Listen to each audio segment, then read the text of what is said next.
Today's opening words are based on an article about basic goodness written by psychotherapist Sandra Haas. She writes, "The concept of basic goodness is a deeply kind and altruistic understanding of our inherent human nature derived from Buddhist teachings. Coined by Trungpa Rinpoche, a Tibetan spiritual leader, the notion of basic goodness fundamentally asserts that at the core of our being, we are inherently good. This inherent goodness is our true nature, and it forms the foundation for personal growth, harmonious relationships, and the realization of an enlightened society. Basic goodness is a fundamental recognition that every human possesses an innate goodness that is independent of external circumstances, actions, or past experiences. This perspective challenges the prevalent notion that humans are intrinsically flawed or sinful.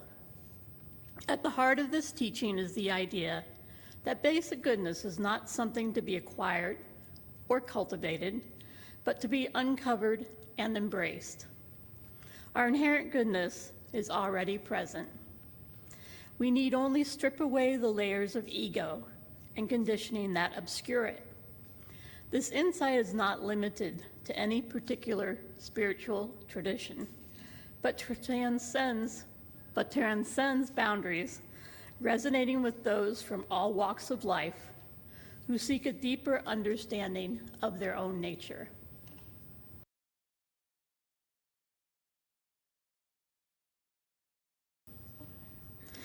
My name is Jennifer, and as part of becoming a universal Unitarian, I believe now in each person's inherent worth, that we are born good. But throughout my life, I have certainly had times where I struggled to see this in certain people, even myself. When my family moved back to Indiana, my sister and I attended our elementary school's weekly religious classes. This was a public school. Unfortunately, my sister suddenly began having nightmares about burning in the fiery pits of hell. My mom quickly filled out paperwork to exempt us from this class. In my case, I was confused about how my body could be a temple to God. I certainly didn't feel sacred, especially as I entered puberty. And like most 12-year-olds, I think, I felt that everyone was judging me and that I must not be normal.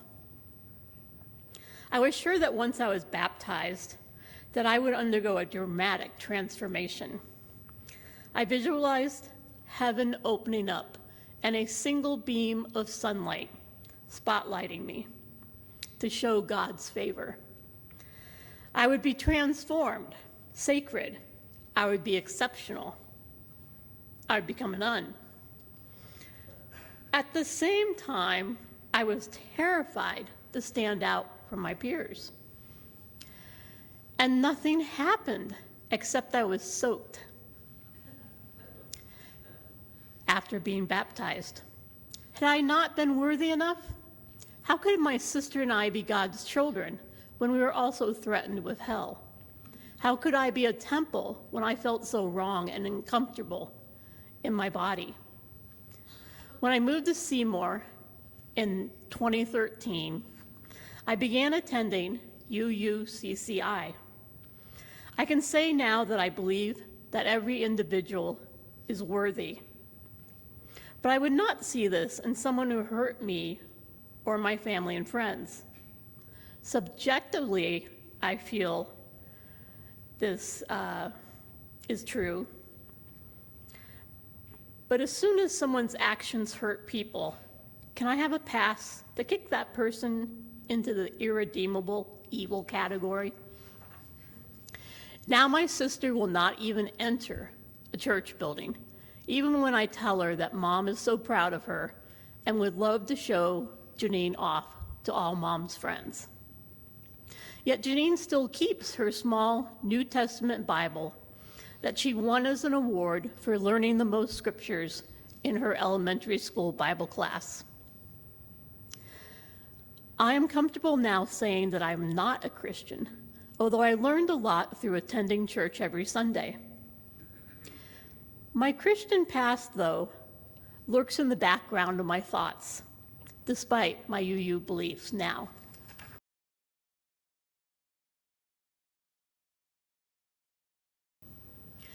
Our reading today is from several books written by Bhima Chodron on the topic of basic goodness. Ani Brima writes, "We already have everything we need.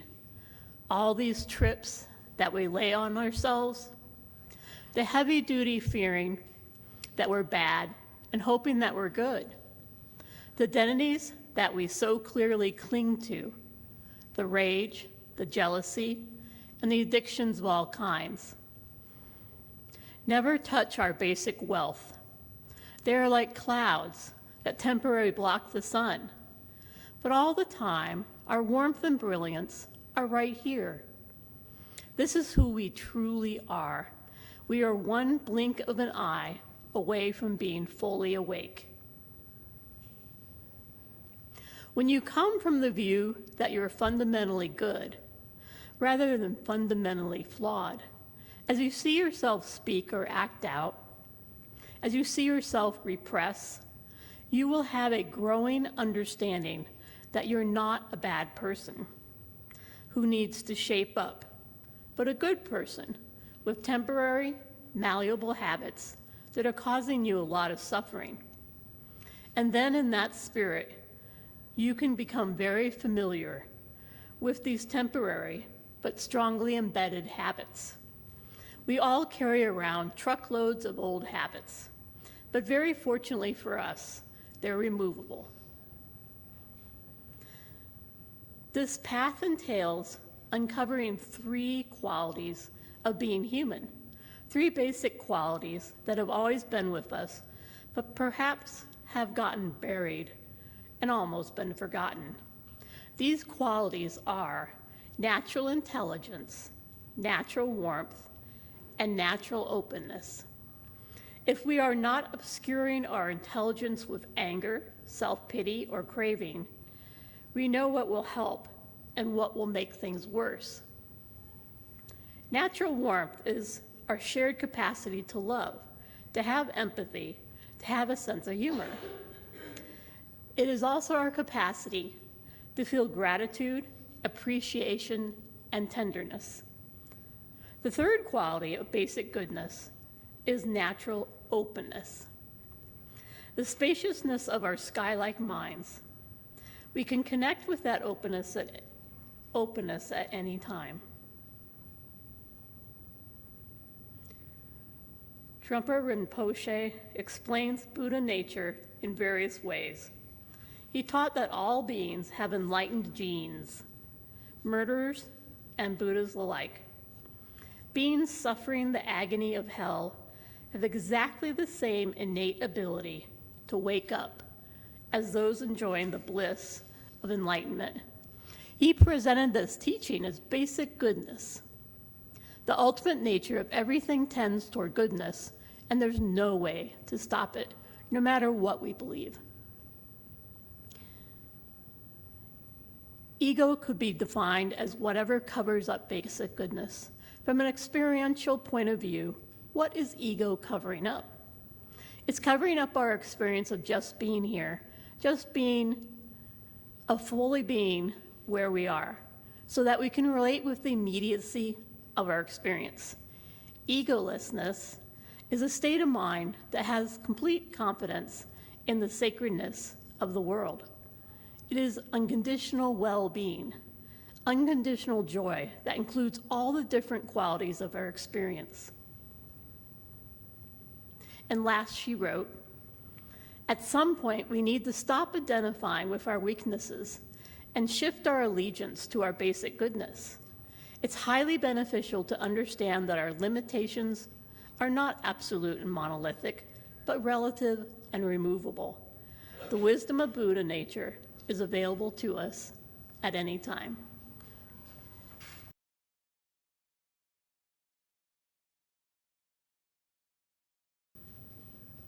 So, once again, good morning. Lovely to see you all. Grateful to be able to serve in this way. Always happy to see you.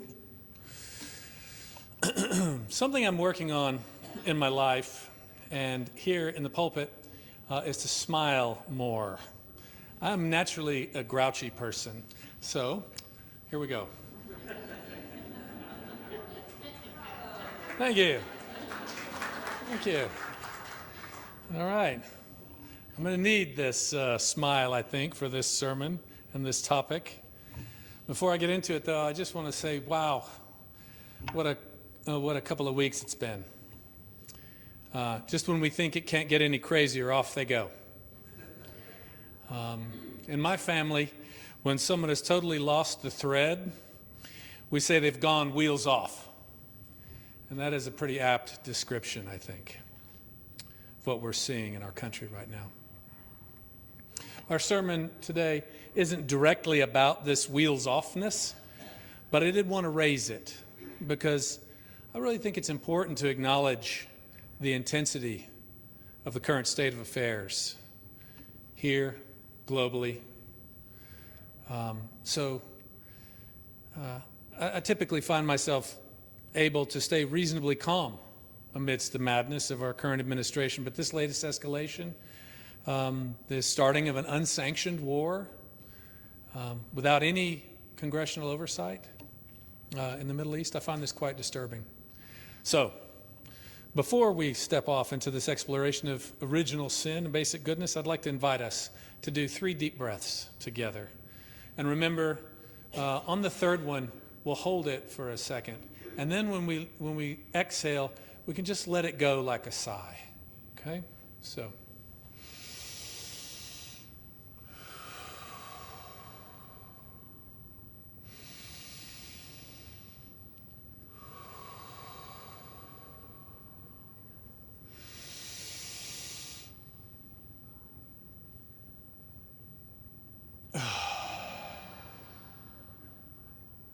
Good.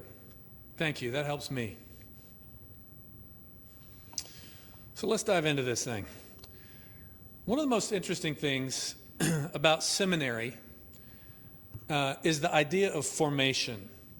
In seminary speak, formation is the formation of one's ministry. One's ministry is comprised of one's theology, one's mission in the world, the place where one might work, how one approaches that work, etc. It's the formation of the ministerial identity. The question is, as a minister, who am I? What do I believe? How will I put those beliefs into practice, and for whom? So, you know how sometimes you have insights at really weird and inopportune times?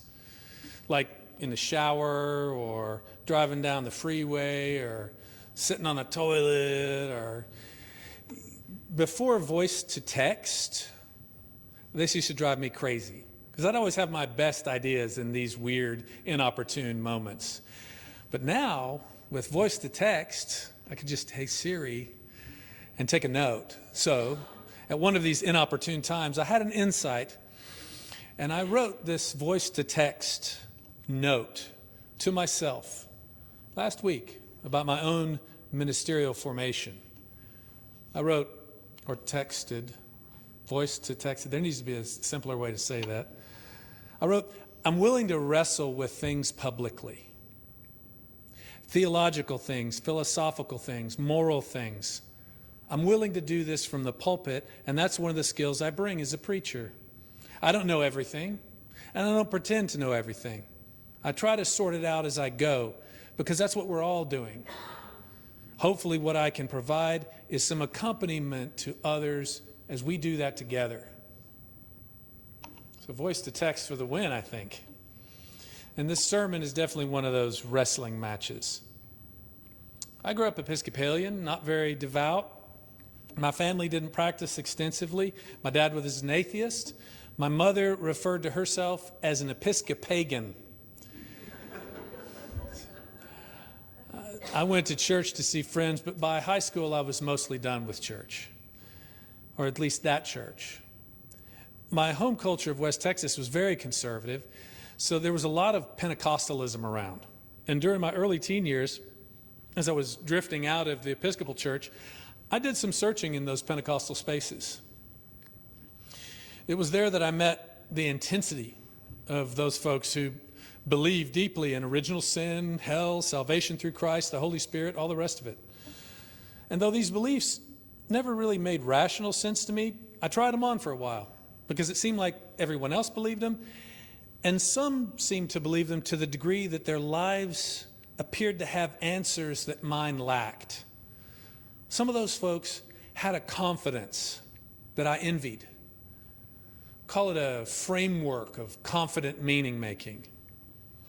As a struggling young person, that confidence was attractive, so I tried it on. And for about a year, I became a born-again Christian. Walked down the aisle during altar call, received the word. There was even an attempt to talk in tongues a time or two.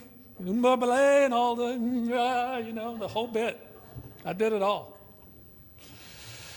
Now listen, I want to make something clear here.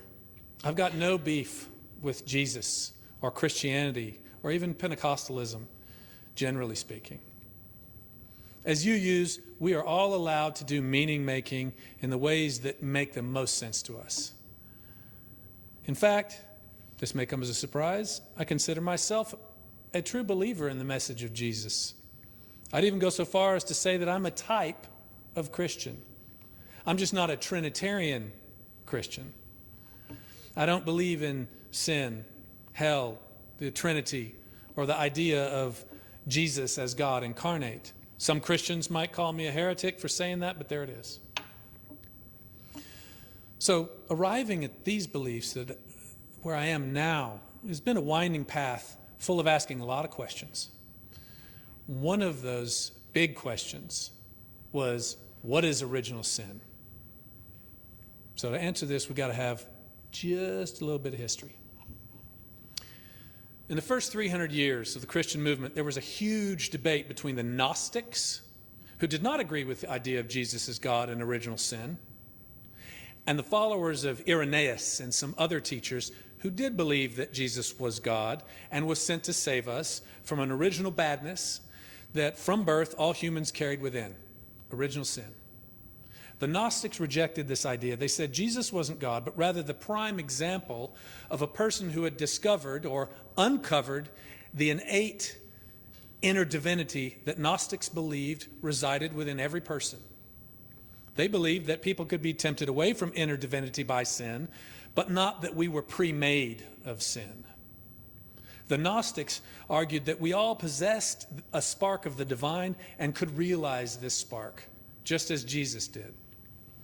Back then, there was usually one main Christian teacher in each big city, and debates like this were a matter of city pride. A teacher would have many students and citizen followers, and the whole town, the whole city would often stand for a particular side of a religious or philosophical argument. It was a civic recreation thing. Debate was kind of the football of the day. So these Gnostic debates went on for 3 centuries. Until at the Council of Nicaea in the mid-300s, some big things happened. First, the Roman Emperor Constantine, who'd recently become a Christian, declared that Christianity would henceforth be the state religion of Rome. Second, with Rome's backing, the early iterations of the Trinity were introduced. It was decided that Jesus was God and that he was also the prophesied Messiah sent to redeem us from original sin. The Gnostics lost the argument and were branded heretics. Over the next 150 years, the idea of original sin would come to dominate the Christian lexicon. The books of the Bible that were compiled and established as canon in the 400s were chosen in part to support this narrative, and for the next 1600 years, original sin has been a central organizing doctrine of the church. So I'll raise this history piece just to illustrate one point. Original sin is not maybe real. It's just the winning side of an ancient Christian argument that the Roman Empire decided to throw its weight behind. The Gnostics, who lost the argument, believed that all people had a spark of the divine within, and they believed that spiritual self-knowledge combined with loving others, like Jesus did, was the best way to contact that divine spark. But here we are, 1,600 years later. And on some level, many of us still have this belief in an original badness. We you use probably don't consciously think this belief is true anymore, but it's built into systems all around us. Though sometimes it's softened, it's certainly built into the mainstream Christian church, and it totally dominates the more conservative branches. It's built into how we perceive individual failings in society. Think about how we look at criminality, how we prioritize punishment and revenge for bad behavior over rehabilitation toward the idea of inherent worthiness. I'd go so far as to argue that original sin is subtly metastasized into our overall worldview here in the West. How often do we see something terrible going on? Think about war, or violent crime, or hatred, or racism, or corruption. How often do we say, it's just human nature? If we look at the moral arc of history, as Reverend Martin Luther King said, do we really believe that it bends towards justice? How many of us look at human history and think that actually human beings will probably always be fundamentally prone to badness? How often does the world feel this way? Irredeemable, a plotted course forever uncorrectable. Original sin, folks. Original badness. Just human nature. And I refuse to believe it. Not one iota. Other than the bodies of the two mothers in which they grew, I was the first human being to make physical contact with all three of my children. I caught them all as they exited the womb. And I don't care how many centuries we've been buying this original sin malarkey, you'll never, ever be able to convince me that those perfect, tiny, little baby bodies housed concentrated human evil. Never, ever. I believe it is a true fallacy. Good news is, there's a way out, or perhaps a way through this fallacy. Basic goodness. As we heard in our opening reading, the notion of basic goodness fundamentally asserts that at the core of our being, we're inherently good. At the heart of this teaching is the idea that basic goodness is not something to be acquired or cultivated, but to be uncovered and embraced. Our inherent goodness is already present. We only need to strip away the layers of ego and conditioning that obscure it. Sounds pretty Gnostic to me, those heretics.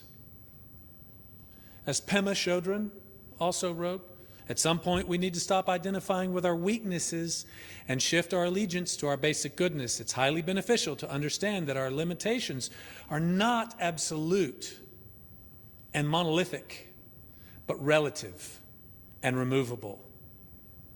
The wisdom of Buddha nature, also known as basic goodness, is available to us at any time. So, what happens when we embrace this idea of basic goodness? What happens to our concepts of self and others? What impact does this thinking have on us?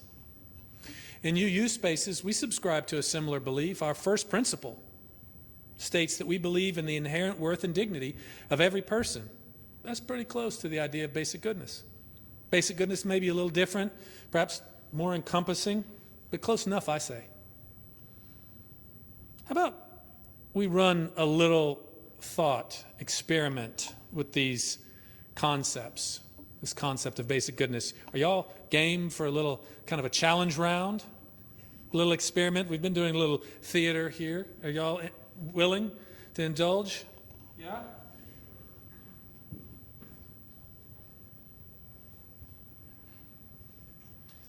I'd like to ask us 3 questions. And anyone can throw up their hand, and Nick can run the mic to folks. Thank you, Nick. 3 quick questions. And you can answer them. One of my early teachers would say, when writing creatively or thinking, first thought, best thought. Just what comes to mind, okay? So, question 1. Do Donald Trump, MAGA followers, and ICE agents possess basic goodness, or are they inherently bad people? Do they have, as we use say, inherent worth and dignity, or do they not? Question 1. Throw up your hand. Go ahead, Cynthia, and then, or Diane, Cynthia? Yeah. And then. I think they have inherent worth and dignity. They don't choose to use it. Hmm? I think others have influenced their lives and covered it all up. Missy, your hand up over here.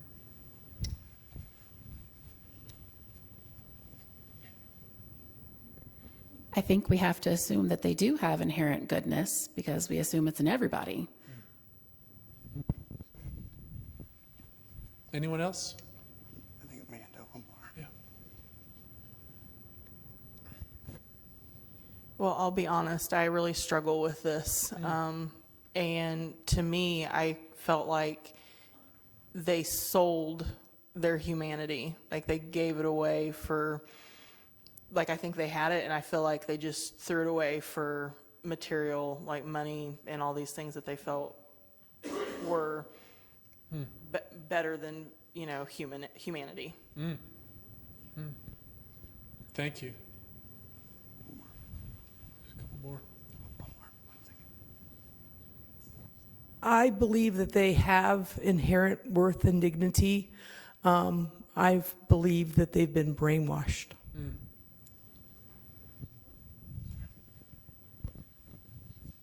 I believe that they do have inherent goodness, as everyone does from the beginning. Unfortunately, I think they have replaced their higher power, their God, with a human named Donald Trump. Okay. And Bob, did you have your hand up too? You good? Up. Yeah. And this will be the last one on this question. Well, I've always, just like when people assume things about me, so, put me in a category. And with family members who are supportive of this regime, I know their hearts are good. I know they're basically good people, but it mystifies me how they can have become blind to what's happening. Thank you. Okay. We're going to move it along.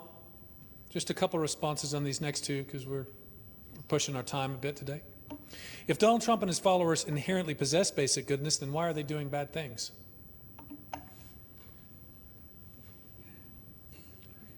You're next. Well, we can all agree that we all have inherent goodness and whatever, but we also all have the potential to do evil. So even those of us who are living good lives, it's there. So that's the conundrum with the idea of what is our basic human nature. Mm-hmm. Okay. So there's a little bit of both in that one. Okay. And then one more over here, and then we'll be done. To the point of brainwashing, I think they've lost individual thought. They don't hold on to their own strengths when it comes to how they think about things. Mm-hmm.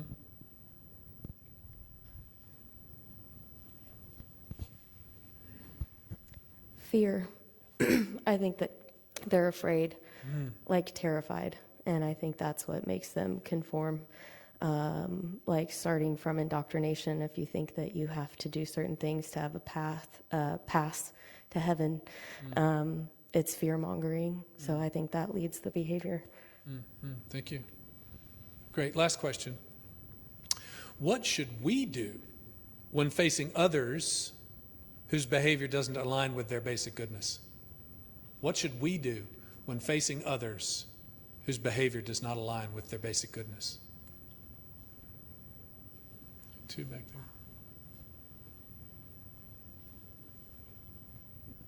I think that we should lead by example and just do what we know is good to show them what is good. I do what I call seed planting, where I try to take a moment to sort of gently challenge their thought process, something that may not happen in that conversation, but maybe they think about at another time. Great.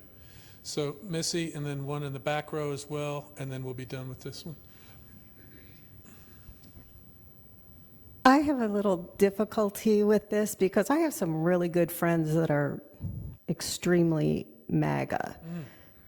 And I guess my problem with it is I try to be respectful, but I don't find them respectful to me. Like they openly ridicule my beliefs, and I try to be nice, but at some point, it's pretty frustrating. It's not a duality of respect. I hear you. That's hard. I think we should be open to hearing their thoughts and why they feel that way and why they do those things, and listen without judgment. Otherwise, they're not going to hear what we have to say. Thanks, Missy. Thank you all. Thank you. Thanks for indulging that. These are not easy questions. And I don't have all the answers, certainly. Nobody does. But I do think that to believe in basic goodness demands that we slow down long enough, and like we do with the 3 deep breaths, regulate our nervous systems enough to consider the context surrounding the harmful behavior of others and ourselves. Original sin, it allows for reactive, expedient responses. So-and-so did a bad thing. There's the punishment. Next. But this often lacks nuance. It doesn't always take into account the context of the person that's done the wrong. Are they poor? Were they abused? Are they falling into a cult of personality? Are they addicted, mentally ill? What harmful thing happened?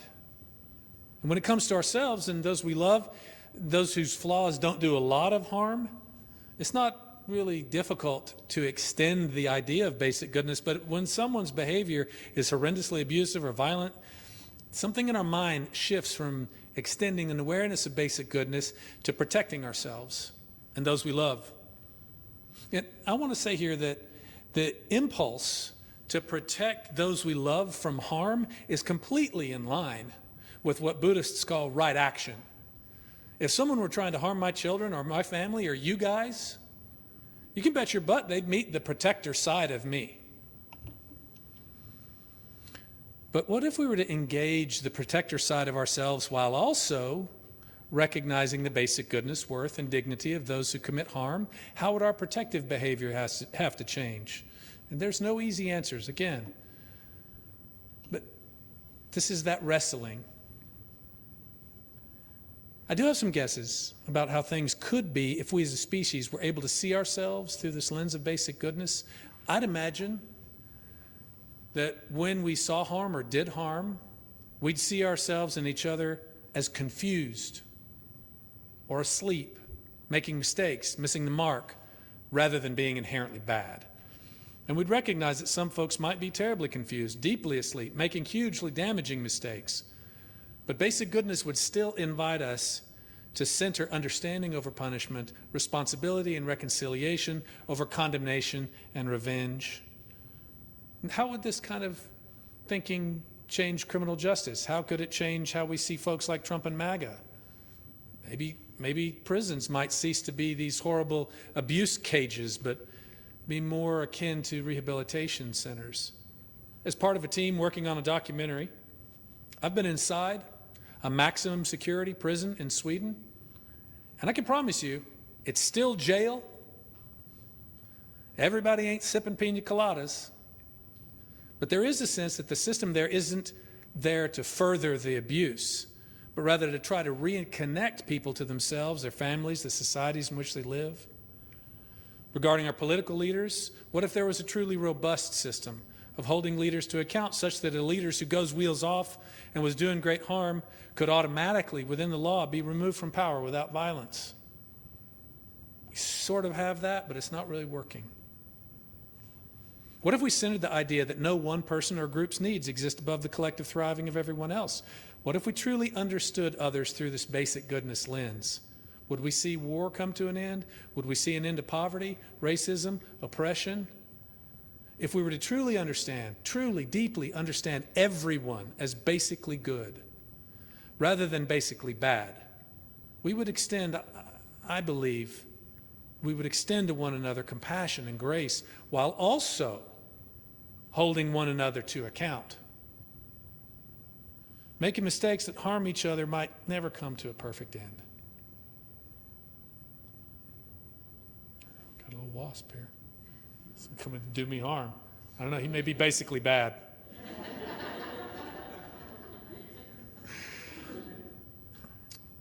Making mistakes that harm each other might never come to a perfect end, but how we react to our confusion, our mistakes, our failures, and the failures of others, the flaws of others, that can certainly change. We would still live in an imperfect world, but it would be a world transformed, I think. Chogyam Trungpa Rinpoche, Pema Chodron's teacher, called this enlightened society. Maybe so. Amen. Aho mitakoyasin.